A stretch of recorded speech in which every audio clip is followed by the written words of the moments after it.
Hello guys, welcome back to pitch star classroom. अब आज हम पढ़ने वाले हैं इंट्रोडक्शन यूक्लिड्स ज्योमेट्री। आज हम इंट्रोडक्शन प्लस 5.1 एक्सरसाइज कंप्लीट करने वाले हैं। तो जो यूक्लिड्स है ना, उसने दो चीजें दी, एक एक्सियोम्स और पोस्टुलेट्स। तो एक्सियोम्स क्या होता है? सिद्धांत। और पोस्टुलेट्स होते हैं सिद्ध, प्रमाण और अभिधारण।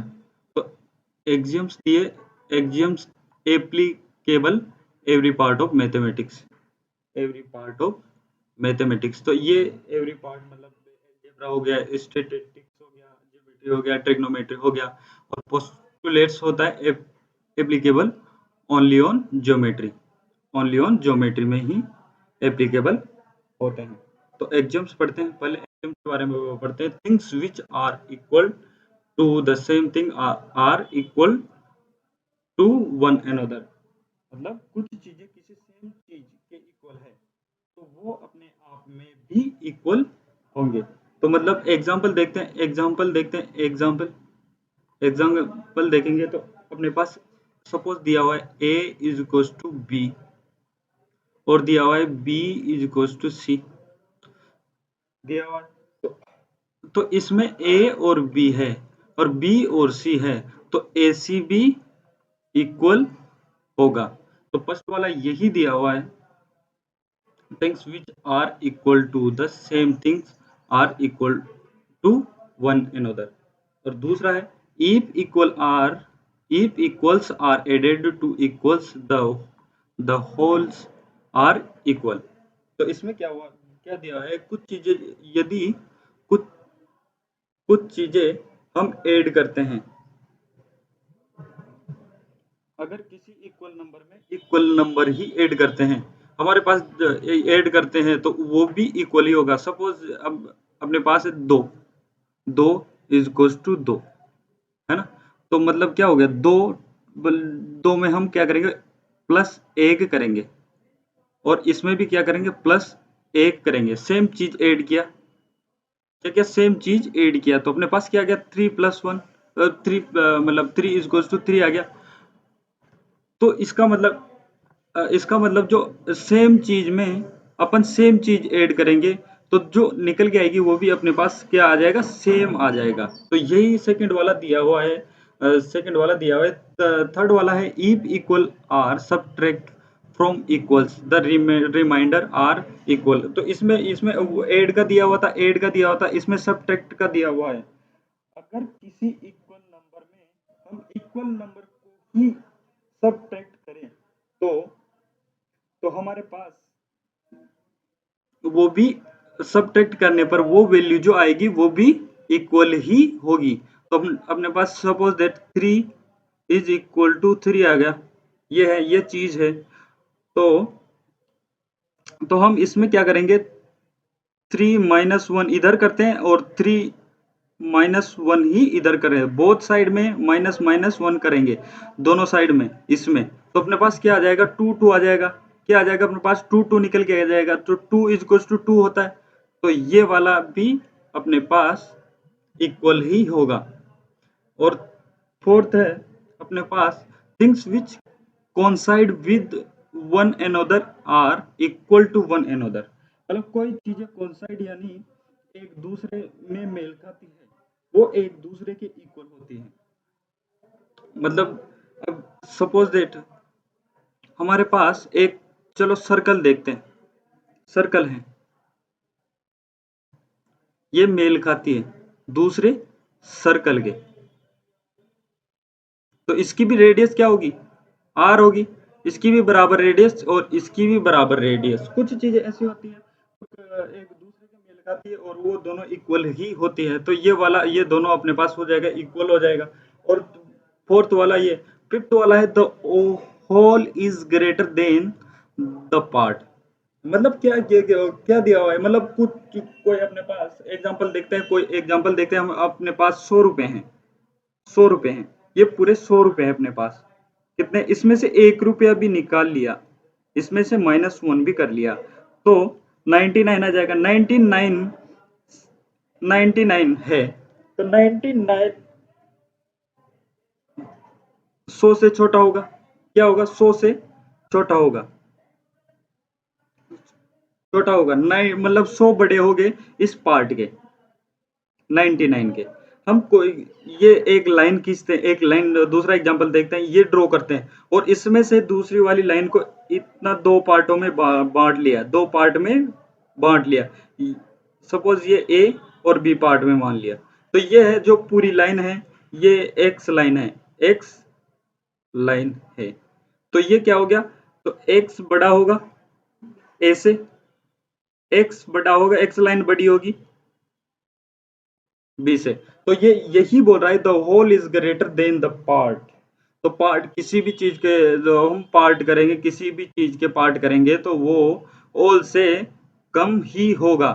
तो ये टैंक दिया हुआ है, इसमें 100 लीटर है, तो इसमें से 30 लीटर सपोज 10-10 में 10 भाग 10-10 में 10 भागों में बांट लेंगे तो वो 10-10 भागों में बांट लेंगे तो वो इससे छोटा ही होगा, ये बड़ा होगा। 10-10 भागों में बांटेंगे तो यही चीज ये बोलने वाला है और बोल रहा है। तो चलो इसके दूसरा वाला देखते हैं, 6 वाला। 7 एक्सियम्स दिए हुए हैं। तो 6 वाला है things which are double of the same thing are equal to another. तो फिफ्थ वाला दिया हुआ है, अगर कंप्लीट वैल्यू है हमारे पास, अगर उससे 6 वाला है ना, 6 वाला द मतलब things which are double of the same things are equal to another. तो कुछ चीजें किसी सेम थिंग के डबल हैं, कुछ चीजें किसी सेम थिंग के डबल हैं। तो मतलब ये सेम थिंग के डबल है, मतलब ये x is equal to Y है, तो सेम थिंग के डबल है, तो ये 2x है, सेम थिंग के डबल है। तो कुछ चीजें वो अपने आप में भी इक्वल होगी, कुछ चीजें होगी तो अपने आप में भी इक्वल होगी। तो मतलब इसका 2x is equal to Y है और 2x is equal to Z माना आपने। कुछ चीजें डबल डबल है, इसका भी ये एक्स डबल है और इसका भी ये डबल है, एक्स डबल है, एक्स का डबल है। तो इसके साथ अपने पास क्या आ जाएगा? y is equal to Z, ये दोनों इक्वल होगी। सेवंथ वाला है things which are half of the same things are equal to one another. तो इसमें डबल दिया हुआ था और इसमें क्या दिया हुआ है हाफ दे रखा है। तो अपने पास हाफ एक्स हो गया y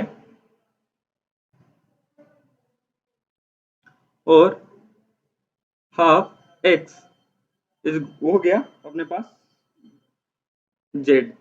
तो ये है एक्स, मतलब जो एक्स है डबल है, एक्स है, X is half of Y और x है हाफ ऑफ z। तो इसी के साथ अपने पास ये भी आ जाएगा y इज इक्वल टू, ये दोनों भी, फिर ये दोनों भी क्या हो जाएगा? इक्वल हो जाएगा। तो बहुत ही आसान चैप्टर है, यही चीज दिया हुआ है और अंत तक जुड़े रहिए और ये आसानी से यहीं पे आपका कंप्लीट होगा, यहीं पे पूरा समझ में आ जाएगा। 4.1 और इंट्रोडक्शन पार्ट सब आपका यहीं पे कंप्लीट हो जाएगा, बस जुड़े रहिए साथ में, अंत तक जरूर देखें। तो ये है पोस्टुलेट्स दिए हुए हैं। फर्स्ट वाला पोस्टुलेट्स है a straight line may be drawn from any one point to any other point। मतलब एक सीधी लाइन ड्रॉ की जा सकती है एक पॉइंट से दूसरे पॉइंट तक। तो हम देखते हैं, मतलब ये एक पॉइंट है, एक पॉइंट ड्रॉ की जा सकती है, एक ये पॉइंट हो गया और ये दूसरा पॉइंट हो गया अपने पास बी पॉइंट हो गया। तो इसमें एक स्ट्रेट लाइन ड्रॉ की जा सकती है। सपोज ये पॉइंट और ये पॉइंट है, इसमें ये ए बी, ये एक पॉइंट और ये अनदर पॉइंट हो गया। तो इसमें हम एक स्ट्रेट लाइन ड्रॉ कर सकते हैं। फर्स्ट वाला यही दिया हुआ है।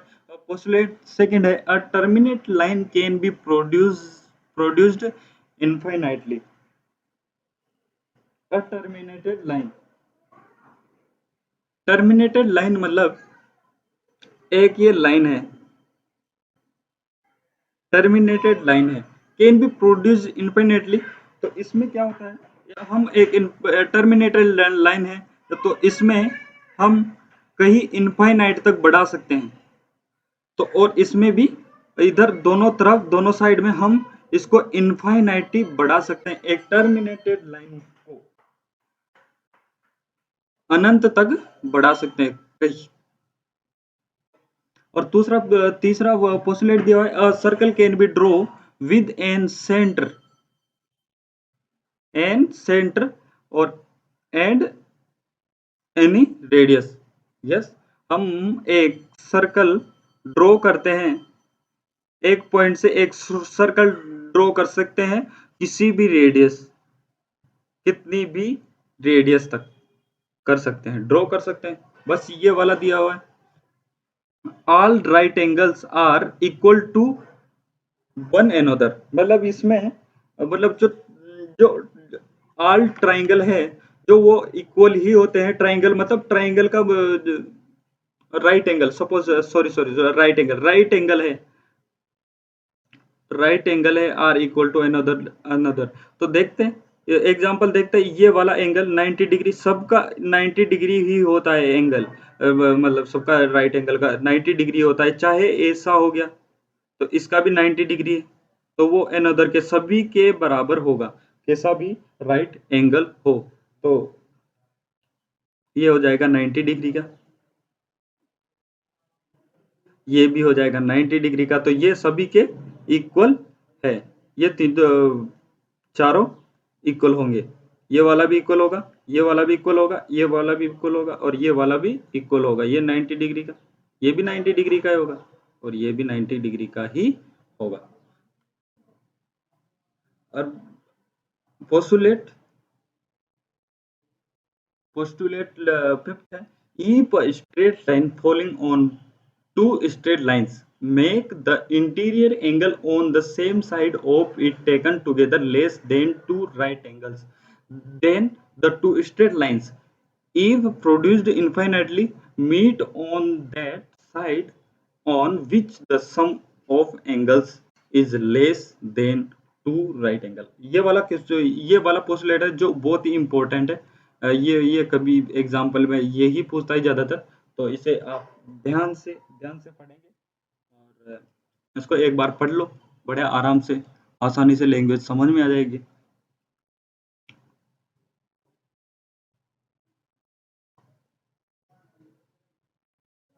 एक बार पढ़ लो,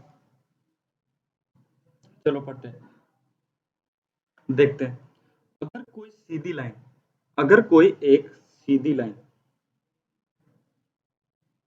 दो सीधी लाइन पर फॉल करती है, दो सीधी लाइन पर फॉल करती है और इंटीरियर एंगल है, उनका उनका इंटीरियर एंगल बनाएगी और जो साइड लाइन के उसका सम दो राइट एंगल से कम होता है, तो जो दो लाइंस पर एक सिंगल लाइन फॉल कर रही है उनको इनफाइनाइटली बढ़ा दिया जाए। उस साइड में जिस साइड 90 डिग्री दो राइट एंगल के सम से उनका कम होगा, तो दो लाइन जो है एक दूसरे को मीट करेगी, एक दूसरे पर किसी ना किसी पॉइंट पर मीट करेगी। तो हम देखते हैं, चलो एक ड्रॉ कर लेते हैं, एक सपोज दैट ये वाला एक स्ट्रेट लाइन जब फॉल करती है, एक स्ट्रेट लाइन जो फॉल करती है दो स्ट्रेट लाइन पर, दो स्ट्रेट लाइन पर, और ये अपने पास हो जाएगा इंटीरियर एंगल, ये ए हो गया और ये हो गया बी हो गया। यही थोड़ी हो गया इंटीरियर एंगल, ये भी तो होगा इंटीरियर एंगल, तो ये भी इंटीरियर एंगल हो जाएगा, ये हो जाएगा डी। तो इसी के संबंध ये हो जाएगा, इनका सम क्या होता है, इनका सम और इनका इनका सम। क्या इसने क्या दिया, दो राइट एंगल मतलब उनका वैल्यू कितना हो जाएगा 90 प्लस 90, हो जाएगा 180 होता है। तो जिस साइड में दोनों एंगल ये वाला और ये वाला दो से इस साइड वाला एंगल इस साइड वाले एंगल या फिर इस साइड वाले एंगल या फिर इस साइड वाले एंगल इन दोनों का एंगल्स का सम 180 से कम होगा, या तो फिर इसका और या फिर इसका सम 180 से कम होगा। अगर उसका साइड में इन दोनों लाइंस को बढ़ाया जाए तो किसी ना किसी पॉइंट पर ये मीट करेगी। तो ये बोल रहा है इस साइड में, या तो इस साइड में और या फिर इस साइड में ये 180 से कम होगा, इनका सम या इनका सम 180 से कम होगा। तो जिस साइड में कम होगा उस साइड में अगर हम लाइन को बढ़ाते हैं तो वो दोनों लाइन किसी ना किसी एक पॉइंट पर मीट करेगी। आ गया समझ में? किसी ना किसी लाइन पॉइंट पर मीट करेगी। तो ये यहाँ पे मीट करेगी, इसका सम 180 से इस वाली साइड का सम 180 से कम हो जाएगा। तो ये वाला पोस्टुलेट भी हो गया कंप्लीट। हम देखते हैं 4.1 मतलब 5.1 एक्सरसाइज देखते हैं। फर्स्ट वाला क्वेश्चन है which of the following state which of the following statements are true and which are false? Give reasons for your answer. First वाला है only one line can pass through a single point, मतलब एक ही line पास करती है through the single point. एक single point है, ये वाला सिंगल पॉइंट है। तो यहाँ पे क्या है, इसमें ये वाला भी लाइन पास करता है, ये तो पढ़ा ही था। ये वाला भी ग्राफ वाले में पढ़ा था। कितनी भी लाइन पास करती है एक पॉइंट से कितनी भी लाइन पास कर सकती है। तो ये वाला भी हो जाएगा अपने पास फॉल्स। ये क्या हो जाएगा, ओनली वन, वन नहीं होती, इनफाइनाइटली होती है सिंगल पॉइंट से। तो हम लिख देंगे फॉल्स, फर्स्ट वाले का क्या लिख देंगे, फॉल्स। तो इसने क्या बोला है, तो give reasons for your answer, which are false, give reasons for your answer. अगर फॉल्स होता है तो रीजन भी दो। Because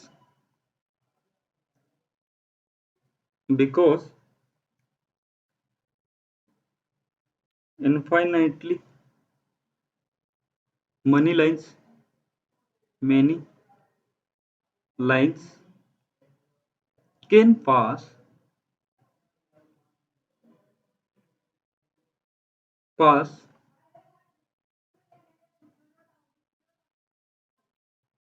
through a single point। Simple सी बात है, आ गया समझ में? दूसरा वाला है, सेकंड वाला है there are an infinite number of lines which pass through two distinct point. मतलब टू डिस्टिंक्ट पॉइंट, ये हो गया एक ए हो गया, एक ए हो गया और एक हो गया बी। तो इसमें हम ए में तो कितनी भी लाइन पास कर सकते हैं, कितनी भी लाइन, मतलब पास तो नहीं, मतलब कितनी भी लाइन ड्रॉ हो सकती है, कितनी भी लाइनें निकल सकती है एक पॉइंट से, ये ए पॉइंट से। तो और जो बी वाला पॉइंट है उससे भी कितनी भी लाइन निकल सकती है, कितनी भी लाइन निकल सकती है। पर जो एक पॉइंट होगा वो ए और बी दोनों पे मिलेगी। तो अपने पास कितनी लाइन, ऐसी कितनी लाइन होगी, बस एक ही तो लाइन होगी जो इन दोनों पॉइंट पर मिल रही होगी। तो ये एक ही लाइन होती है जो ए और डिस्टिंक्ट पॉइंट से पास होती है। तो ये एक ही लाइन होगी। तो ये हो जाएगा अपने पास, दूसरा भी हो जाएगा फॉल्स हो जाएगा। और इसमें रीजन भी देना है, बिकॉज ओनली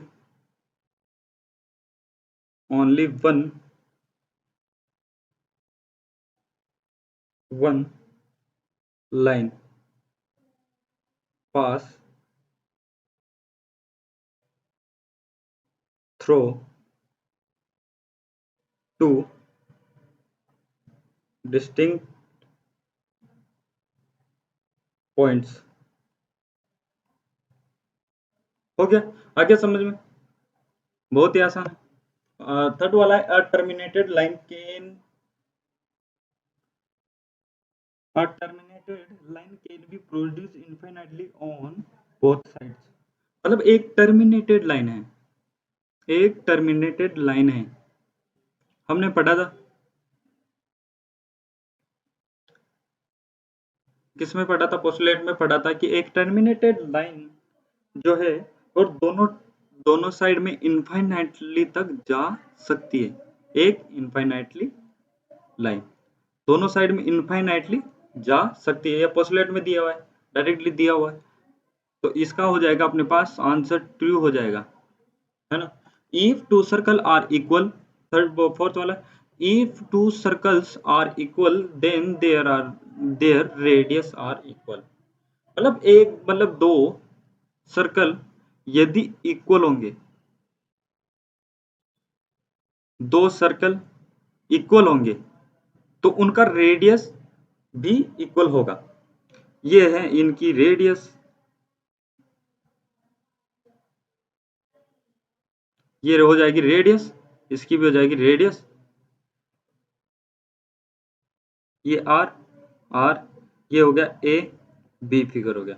तो इसमें ये जो दो सर्कल है उनकी रेडियस क्या है? इक्वल है। तो इनका हम देखते हैं फॉर्मूला, देखते हैं पाई आर का स्क्वायर, हाँ होता है। तो ये डिपेंड किस पे करती है? रेडियस पर डिपेंड करेगी, रेडियस पर। तो इसकी रेडियस सपोज इसकी भी रेडियस 2 है, ये तो कांस्टेंट हो जाता है, पाई तो कांस्टेंट हो जाता है, रेडियस हमारे पास 2 होगी तो स्क्वायर 4, इसका भी 4 हो जाएगा और इसका भी 4 हो जाएगा। तो ये दोनों सर्कल भी रेडियस पर ही डिपेंड करेंगे, तो हमारे पास दोनों सर्कल हो जाएंगे, इक्वल हो जाएंगे। तो हम इसका भी आंसर हो जाएगा हमारे पास ट्रू, बिकॉज एरिया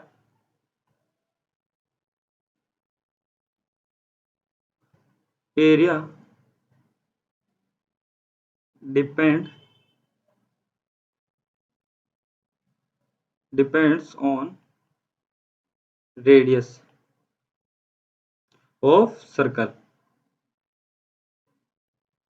ये होता है एरिया का फॉर्मूला, होता है ये वाला पाई आर का स्क्वायर।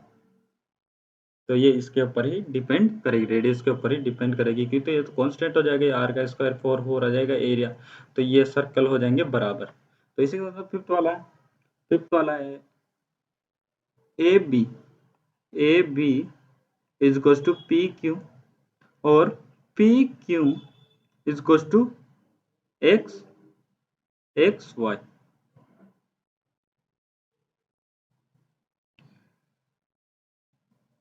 ये दे रखा है A B is equals to P Q, A B is equals to P Q, ये वाला है, और पी क्यू जो दे रखा है वो एक्स वाई के इक्वल है।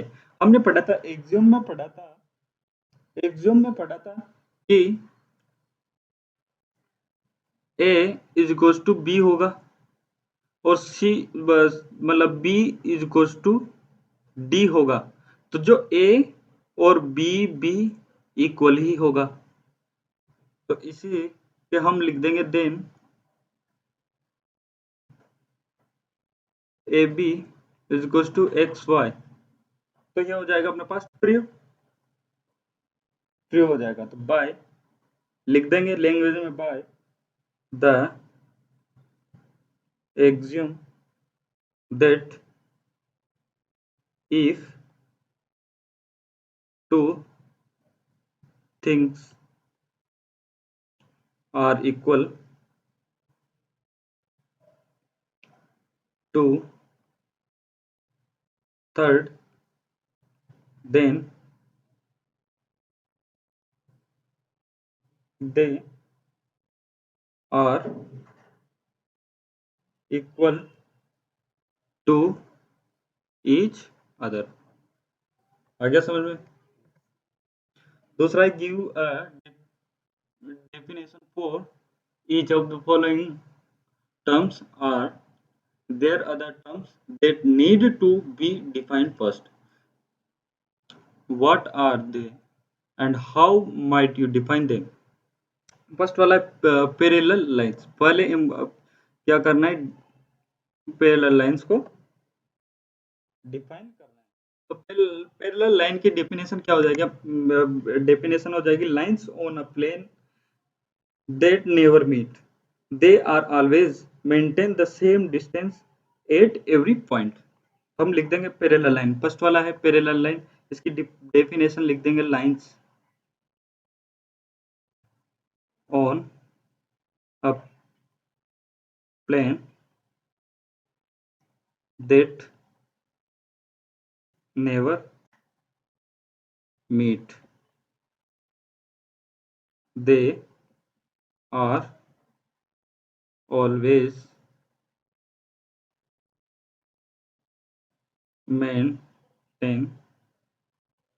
maintain the same distance at every point। तो इसमें अब इसने दूसरा वाला are there other terms that need to define first, मतलब ये जो वाली डेफिनेशन है इसकी फर्स्ट वाली पैरेलल लाइन की जो डेफिनेशन है उसमें, उस डेफिनेशन में क्या हमने पहले कुछ वर्ड्स हैं जिसको हमने पहले डिफाइन करना चाहिए, तो वो हो जाएंगे, पहला हो जाएगा लाइंस, इसको डिफाइन करना पड़ेगा। तीसरा वाला है पॉइंट, तो इनको दो दो पॉइंट से इनको पहले डिफाइन करने की जरूरत है, तो इसको डिफाइन कर देंगे, लाइन को डिफाइन कर देंगे, it is a breadthless length. अच्छा, मतलब इसकी जो लाइन है उसको ब्रीथ लेस होती है, चौड़ाई नहीं नापी जा सकती, लाइन की एक चौड़ाई नहीं नापी जा सकती है, वो होती है लाइन। और पॉइंट वाला, पॉइंट को भी डिफाइन कर देंगे, विच हैज नो पार्ट, मतलब जो पॉइंट है उसका कोई पार्ट नहीं होता है, बस वो पॉइंट में हम लिखते हैं ये पॉइंट हो गया। तो ये दोनों हम डिफाइन कर देंगे दोनों को, तो हमारा फर्स्ट वाला कंप्लीट होता है। परपेंडिकुलर लाइंस हम लिख देंगे, परपेंडिकुलर लाइंस का भी हम डिफाइन कर देंगे। तो परपेंडिकुलर का क्या होता है? A line meeting another line at a right angle is said to be perpendicular.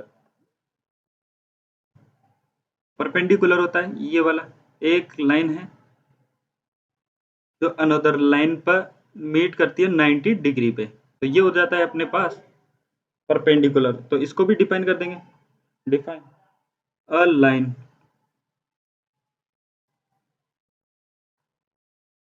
Meeting another line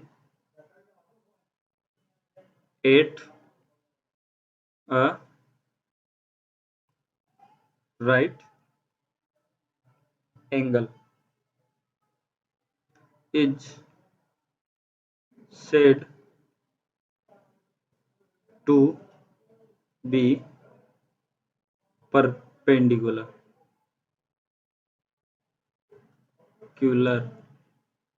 line, ये हो जाएगी लाइन। तो इसमें भी हमने are there other terms that need to define first, और इसमें हो जाएगी एक तो लाइन हो जाएगी, इसको फर्स्ट में अपने डिफाइन करना चाहिए, तो ये हो जाएगी लाइंस को भी लाइन, और दूसरा हो जाएगा एंगल, इनको भी डिफाइन करने की जरूरत होगी। तो इसमें लाइन क्या हो जाती है पहले बताया, जिसकी चौड़ाई नहीं नापी जा सकती, it is a breadthless length. दूसरा हो जाएगा एंगल, तो ये हो जाएगा टू लाइंस डाइवर्जिंग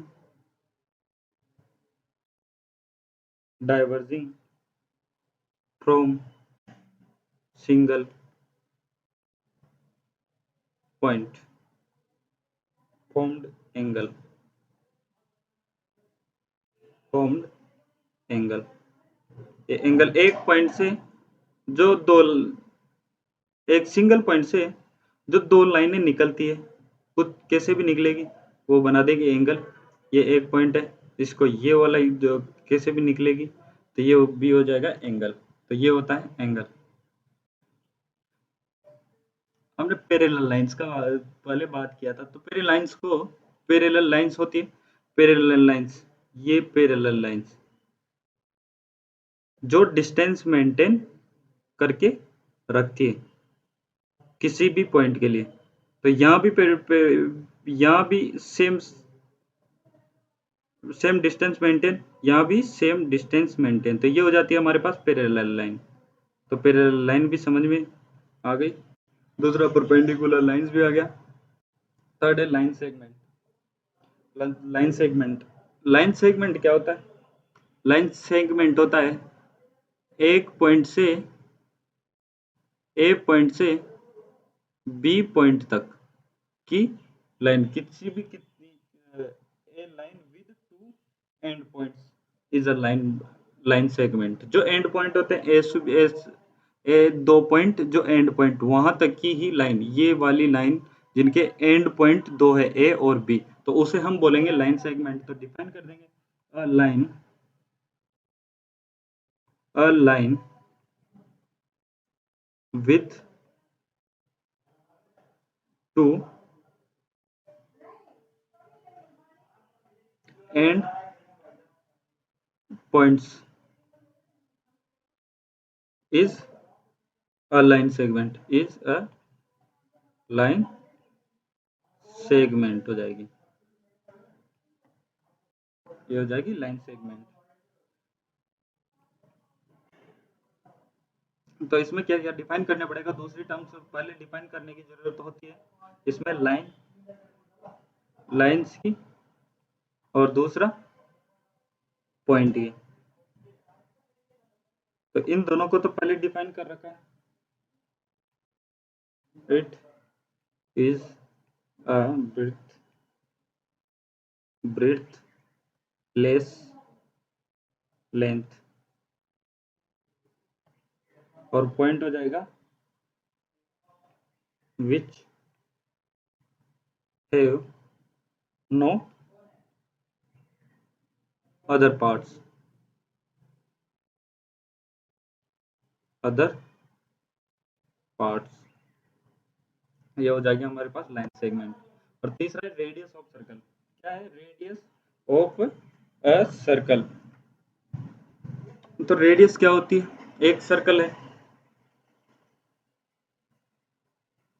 तो पॉइंट, एक पॉइंट से, और जो circle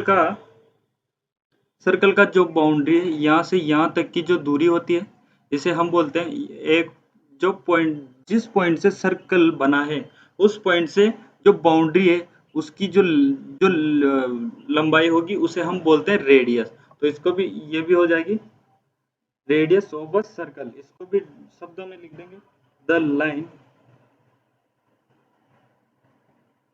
with one end point at at the center and other at any point on the circle boundary।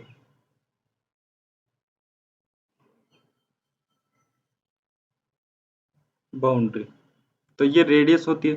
तो ये इस पॉइंट से यहाँ तक की भी रेडियस, यहाँ भी रेडियस, ये भी रेडियस, सर्कल की जो बाउंड्री है वो, सर्कल की जो बाउंड्री है उसमें कोई सा भी पॉइंट हो, वो वहां से वहां तक की दूरी को हम बोलेंगे रेडियस बोलेंगे। तो इसमें क्या पहले समझाने की जरूरत होती है, लाइन और पॉइंट। ये तो समझ में आ गया होगा, लिखने की जरूरत नहीं है क्योंकि 2-3 बार आ चुका है। तो फिफ्थ वाला हो जाएगा स्क्वायर। तो स्क्वायर को डिफाइन करेंगे, क्वाड्रिलेटरल, एक क्वाड्रिलेटरल जिसकी साइड बराबर हो, जिसकी साइड बराबर हो और जिसका सारे एंगल हो 90 डिग्री के, 90 डिग्री के, तो हम उसे बोलते हैं स्क्वायर। तो हम शब्दों में लिख देंगे अ quadrilateral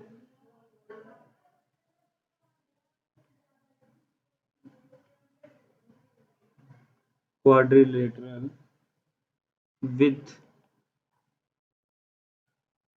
all sides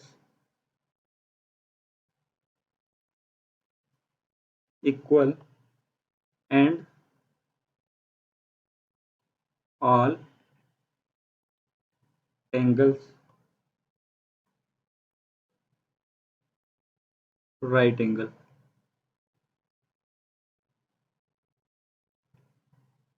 angles is a square। ये हो जाएगा स्क्वायर। इसमें किस चीज को डिफाइन करना, पहले किस टर्म को डिफाइन, पहले डिफाइन करना जरूरी है। तो ये हो जाएगा क्वाड्रिलेटरल और हो जाएगा एंगल और हो जाएगा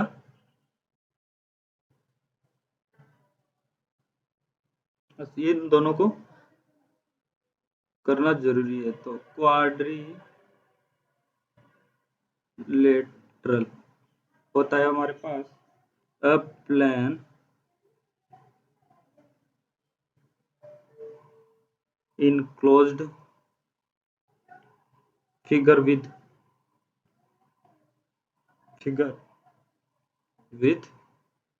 4 sides। एक एक प्लेन होता है जिसका बंद प्लेन होता है, एक होता है बंद प्लेन जिसकी होती है 4 साइड्स, ये हो गया। और उसकी ये होता है क्वाड्रिलेटरल, और क्वाड्रिलेटरल में हम स्क्वायर को देखेंगे तो स्क्वायर हो जाता है हमारे पास quadrilateral with all sides equal and all angles right angles is a square. और दूसरा हो जाएगा हमारे पास एंगल को डिफाइन करेंगे, एंगल्स को डिफाइन करेंगे which two lines diverging, two lines diverging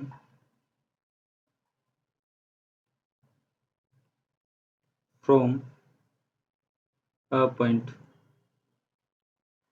तो ये भी हो जाएगा हमारे पास, दूसरा वाला क्वेश्चन भी हो जाएगा कंप्लीट, स्क्वायर भी हो जाएगा। तो थर्ड वाला क्वेश्चन है consider two postulates given below, give any two distinct point A and B, there exist a third point C which is in between A and B। कोई दो पॉइंट है A, मतलब A और B,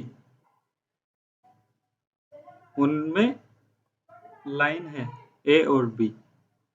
there exist third point, उनमें उनके बीच में एक point exist करता है, वो है C। और दूसरा वाला है there exist at least 3 points that are not on the same line, मतलब जो एक दूसरी कंडीशन दे रखी है, जो ए एंड बी जो लाइन है उसमें एग्जिस्ट नहीं करता, तो उसको पॉइंट लाइन के बाहर हो जाएगा, तो ये हो जाएगा अपने पास डी वाला पॉइंट हो जाएगा। यहाँ पे सी मान लिया तो ये हो जाएगा डी। तो आगे बोल रहा है do this postulates contain any undefined terms. हमारे पास हो जाएगा यस, आंसर हो जाएगा यस। यस दीज पोस्टुलेट्स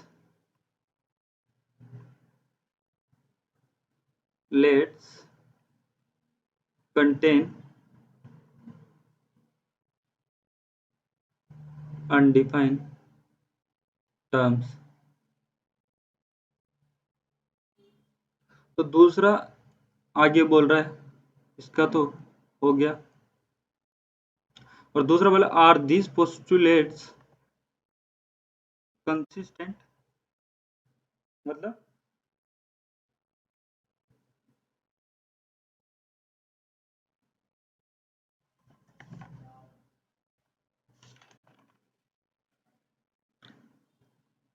क्या ये पोस्टुलेट्स कंसिस्टेंट है? तो इसका आंसर हो जाएगा the given postulates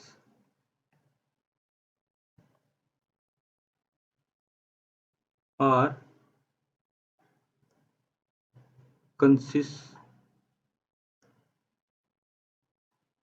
consistent because they refer to different situation। और आगे बोल रहा है do they follow from Euclid's postulates explain. ये जो do they follow Euclid's postulates, ये फॉलो यूक्लिड्स पोस्टुलेट्स को फॉलो नहीं कर रहा, ये कर रहा है एक्सियम्स को कर रहा है। तो हम इसको लिख देंगे, आंसर हो जाएगा no. This postulates do not follow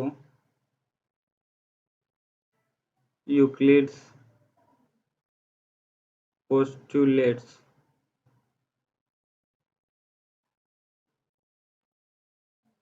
They follow a axiom given two distinct points। There is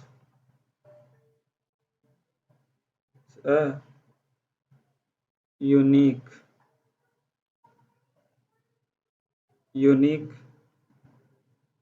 line passing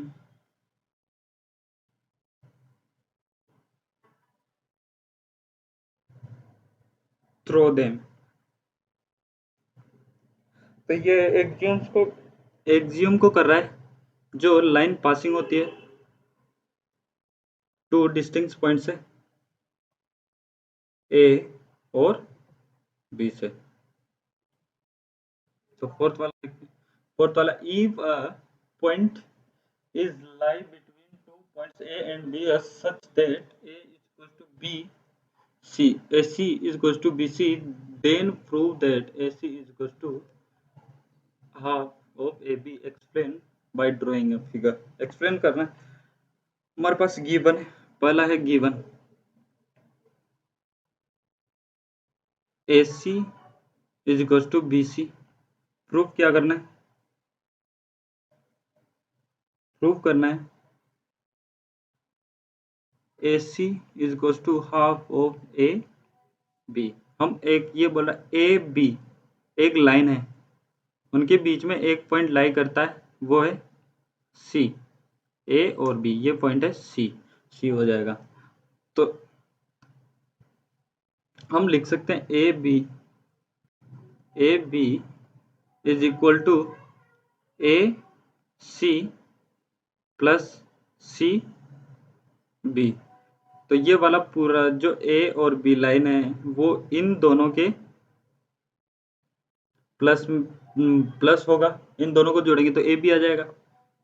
तो हम लिख सकते हैं A B is equal to, हमारे पास गिवन है A C is equal to B B C. तो हमारे पास सी बी लिख देंगे, सी बी को भी लिख देंगे हम ए और सी, ए और सी प्लस में आ जाएगा ए। तो ए बी क्या हो जाएगा अपने पास, A B is equal to two A C हो जाएगा ये। तो ए बी हो जाएगा हमारे पास, A B is equal to A C है, टू इधर आ जाएगा, तो ये टू इधर आ जाएगा, तो ये किस में आ जाएगा, हाफ में आ जाएगा, तो हाफ लिख देंगे। तो हमारे पास प्रूफ क्या हो जाएगा, ए C is equal to half हो ए और बी। तो इस यही प्रूफ करना था, तो हम लिख देंगे हेंस प्रूव्ड। तो चौथा हो गया complete.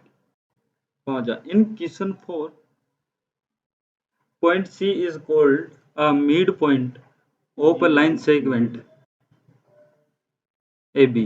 Prove that every line segment has one and only one midpoint. हमको प्रूव करना है कि इसमें एक ही मिड पॉइंट हो सकता है। हम देखते हैं, ये हो जाएगा हमारे पास लाइन ए और बी। हमारे पास पहले क्या क्या प्रूव किया था, A C is equal to half of A B, half O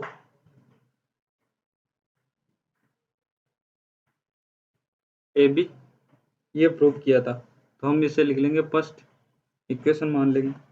late, अब यहाँ पे एक पॉइंट पास में रख लेंगे और उसे मान लेंगे हम डी। तो यहाँ पे ये पॉइंट मान लिया, ये पॉइंट मान लिया डी, हमने मान लिया D. Let D is another midpoint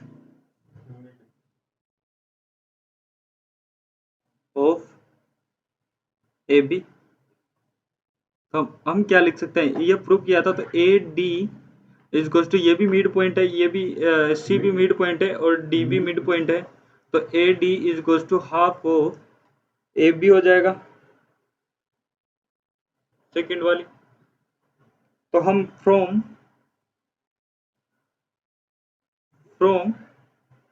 first and second हम लिख देंगे A C is equal to ए और D.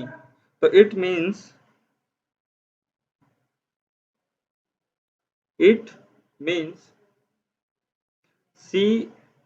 C and D coincide point, मतलब ये दोनों क्या हो जाएंगे हमारे पास, सेम पॉइंट हो जाएंगे। चित्र में तो हम डायग्राम में तो देख रहे हैं कि ये इधर दे रखा है, तो पर इसको ये हो जाएगा अपने पास पॉइंट। तो ये दोनों कोइंसाइड पॉइंट होंगे। तो इसी के साथ में आगे समझ हम देखेंगे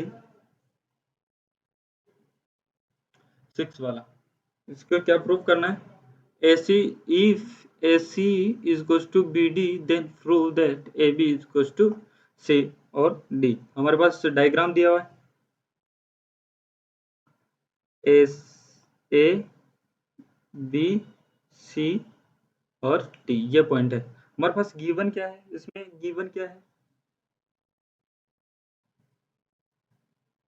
गिवन है AC is equals to B और D। प्रूव क्या करना है, टू प्रूव ए बी, अच्छा क्वेश्चन होने वाला है, सी और डी। तो क्या दे रहे, प्रूफ, प्रूफ लिख देंगे, टू प्रूफ। हम एसी को क्या लिख सकते हैं, हम एसी को क्या लिख सकते हैं, A C is equal to A B plus B C. तो क्या लिख देंगे, ए सी ए बी मतलब A B plus B C लिख सकते हैं, बस डाल देते हैं। और हम लिख सकते हैं बी डी को क्या लिख सकते हैं, बी और डी को क्या लिख सकते हैं, ये है बी और डी, इसको क्या लिख सकते हैं, ये वाला लिख देंगे B C plus C D लिख देंगे। तो हम लिख देंगे बी सी प्लस सी और डी, ये वाला हो जाएगा हमारे पास सेकंड वाला इक्वेशन हो जाएगा।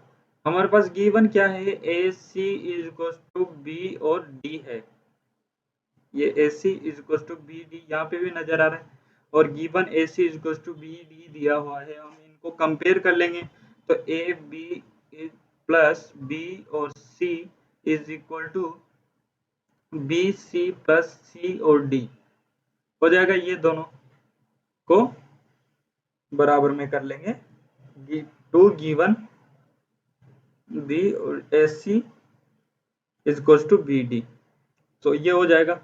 तो अपने पास क्या आ जाएगा, ए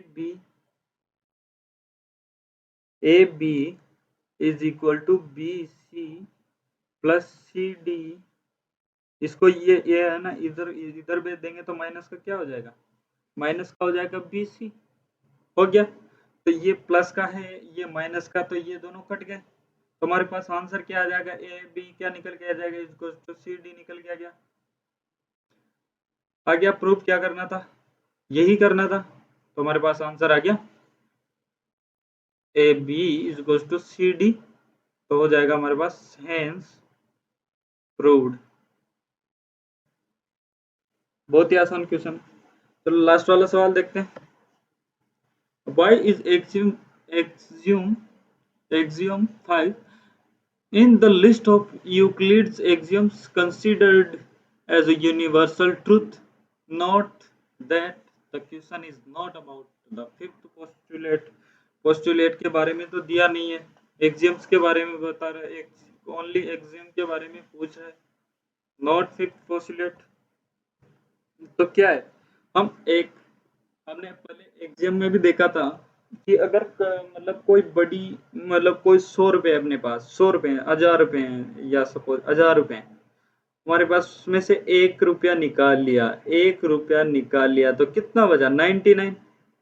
तो 9 जो 1000 है 1000 है उससे छोटे होंगे, मतलब 99 से बड़े होंगे 1000 होंगे। तो यही एग्जियम्स है, यूनिवर्सल ट्रूथ है। फिफ्थ वाला एग्जियम क्या था, फिफ्थ एग्जियम क्या है कि होल इज ऑलवेज ग्रेटर, पढ़ा था ये, याद आया कुछ, ग्रेटर देन इट्स पार्ट्स।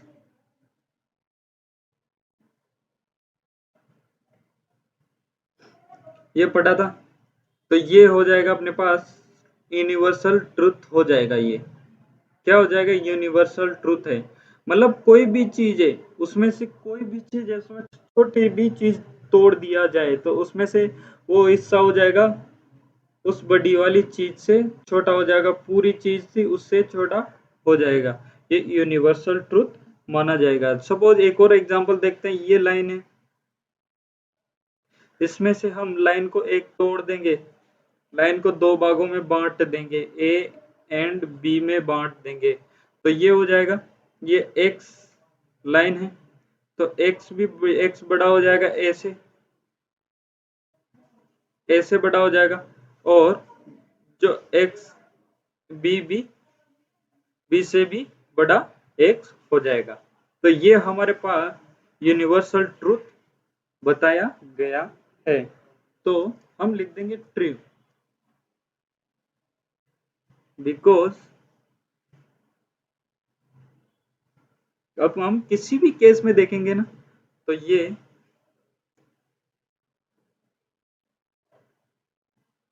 छोटा ही होगा, जो पार्ट करेंगे वो छोटे ही होंगे।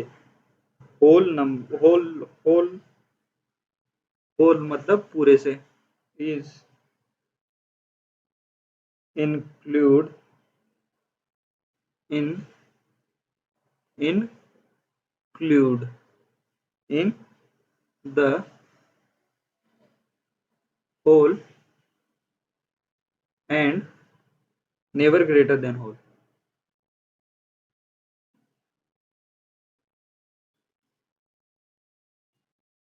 Greater than whole। तो इसी के साथ में ये वाला भी समझ में आ गया होगा। इसी के साथ में आज की क्लास खत्म होती है और हम आगे पढ़ेंगे फॉर मतलब फिफ्थ पॉइंट टू। और देखने के लिए धन्यवाद, बने रहने के लिए धन्यवाद।